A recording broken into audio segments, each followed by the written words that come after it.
সকল নবী রাসূলদের সাথে তাদের উম্মতদের সাথে যে দ্বন্দ্ব হয়েছে, এই দ্বন্দ্বের মূল কারণ কি? নবী রাসূলগণ তাদের উম্মতদের বাড়াবাতে ছাই দিয়েছিল, এই জন্য দ্বন্দ্ব হয়েছিল নাকি? নবী রাসূলগণ পাকা ধান কেটে নিয়ে গিয়ে তাদের গুলাই তুলেছিল, পাকা ধানে মই দিয়েছিল, এরকম কিছু হয়েছিল নাকি? তাদের সবচেয়ে বড় অপরাধ ছিল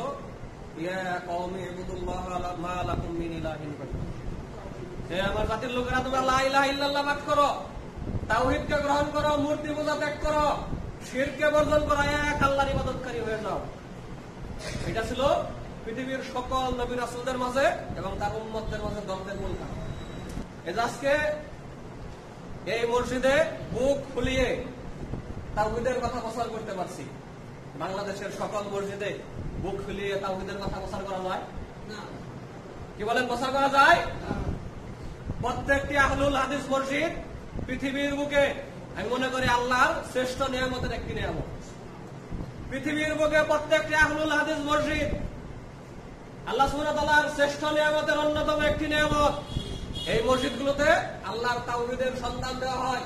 প্রত্যেকটি আহলুল হাদিস মসজিদ, সালাফি মসজিদ তাওহীদের একটি দুর্গ, সুন্নাহর একটি মজবুত দুর্গ, একটি মজবুত, একটি শক্তিশালী দ্বীনি প্রতিষ্ঠান। হাজরিন, যারা আমাদেরকে ঘৃণা করে, আমাদেরকে শত্রুতা করে, আমরা তাদের ঘৃণার বদলে আমরা তাদেরকে ফুল দ্বারা আমরা তাদেরকে বরণ করে নেব। ঘৃণার বদলে ঘৃণা, এটা ইসলামের আদর্শ নয়। হিংসার বদলে হিংসা, শত্রুতার বদলে শত্রুতা, এগুলো ইসলামের আদর্শ নয়। ইসলামের আদর্শ হচ্ছে সূরা হামিম 7 বিল্লাযী হিয়া আহসান ফাইদাল্লাযী বাইনাকা ওয়া বাইনাহু আদাওয়াতুন কান্নাহু ওয়ালিয়ুন হামিম।